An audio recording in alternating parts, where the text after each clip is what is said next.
ନମସ୍କାର। ଆଜିର ଏକ ନୂଆ କାହାଣୀ, ପ୍ରେମ ନା ଆକର୍ଷଣ। ତ ଚାଲନ୍ତୁ ଆରମ୍ଭ କରିବା।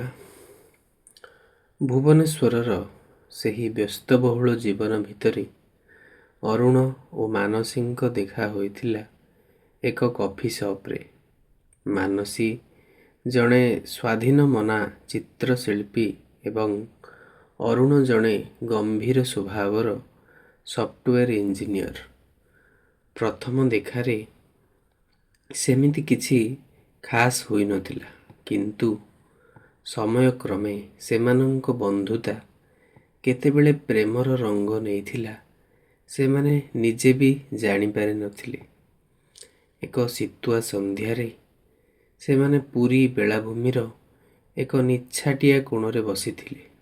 ସମୁଦ୍ରର ଗର୍ଜନ ଆଉ ଦୂରରୁ ଶୁଭୁଥିବା ଝାଉଁ ବଣର ଶବ୍ଦ ପରିବେଶକୁ ଅଧିକ ମାଦକତା କରି ଦେଉଥିଲା। ଅତୃପ୍ତ ଅଭିଳାଷ।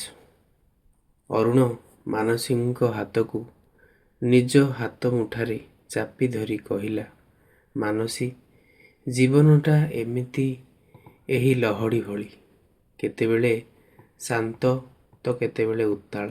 କିନ୍ତୁ ମୁଁ ଚାହେଁ ତୁମେ ସବୁବେଳେ ମୋ କୂଳ ହୋଇ ରୁହ। ମାନସୀ ସାମାନ୍ୟ ହସିଲେ। ତାଙ୍କ ଆଖିରେ ଏକ ଅଜଣା ନିଆଁ ଥିଲା।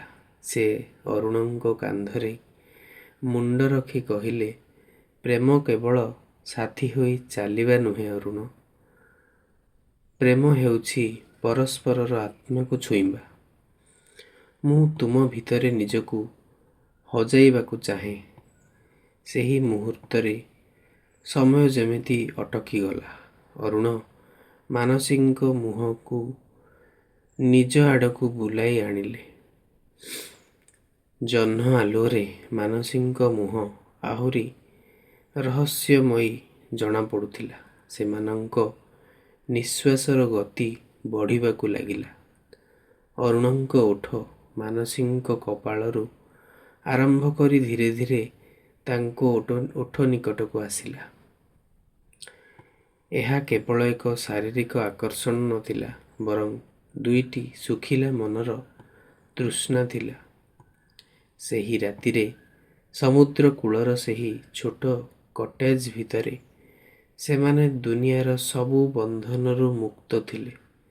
ବାହାରେ ବାରମ୍ବାର ସମୁଦ୍ରର ଲହଡ଼ି କୂଳକୁ ଧକ୍କା ହେଉଥିବା ବେଳେ ଭିତରେ ଦୁଇଟି ଶରୀର ଏକ ଆତ୍ମାରେ ପରିଣତ ହେଉଥିଲା। ମାନସୀଙ୍କ କେଶର ସୁଗନ୍ଧ ଏବଂ ଅରୁଣଙ୍କ ସ୍ପର୍ଶର ଉଷ୍ମତା ଭିତରେ ସେମାନେ ପ୍ରେମର ସେହି ଚୂଡ଼ାନ୍ତ ସୀମାକୁ ଅନୁଭବ କରିବାକୁ ଚାହୁଁଥିଲେ, ଯେଉଁଠି ଶବ୍ଦ ହାରିଯାଏ ଆଉ ଅନୁଭୂତି ଜିତିଯାଏ। ସକାଳ ହେଲା ବେଳକୁ ସବୁ କିଛି ବଦଳି ଯାଇଥିଲା। ସେମାନେ ଆଉ ଦୁଇଜଣ ଅଜଣା ବ୍ୟକ୍ତି ନଥିଲେ। ସୂର୍ଯ୍ୟଙ୍କ ପ୍ରଥମ କିରଣ ଯେତେବେଳେ ଝରକା ଦେଇ ସେମାନଙ୍କ ଉପରେ ପଡ଼ିଲା, ମାନସୀ ଅରୁଣଙ୍କ ବୁକୁରେ ମୁହଁ ଗୁଞ୍ଜି କହିଲେ, ଆଜିଠୁ ମୁଁ ସମ୍ପୂର୍ଣ୍ଣ ତୁମର। ତ ସମସ୍ତଙ୍କୁ ଧନ୍ୟବାଦ ଏପର୍ଯ୍ୟନ୍ତ କାହାଣୀଟିକୁ ଶୁଣିଲେ। ଆଉ କାହାଣୀଟି କେମିତି ଲାଗିଲା ନିହାତି ଭାବରେ କମେଣ୍ଟ ମାଧ୍ୟମରେ ଆମକୁ ଜଣାଇବେ। ଆମେ ନୂଆ ନୂଆ କାହାଣୀ ଏମିତି ଆଣିବା ଆଉ ସମସ୍ତଙ୍କ ହୃଦୟକୁ ଜିତିବାକୁ ଚେଷ୍ଟା କରିବା। ଧନ୍ୟବାଦ।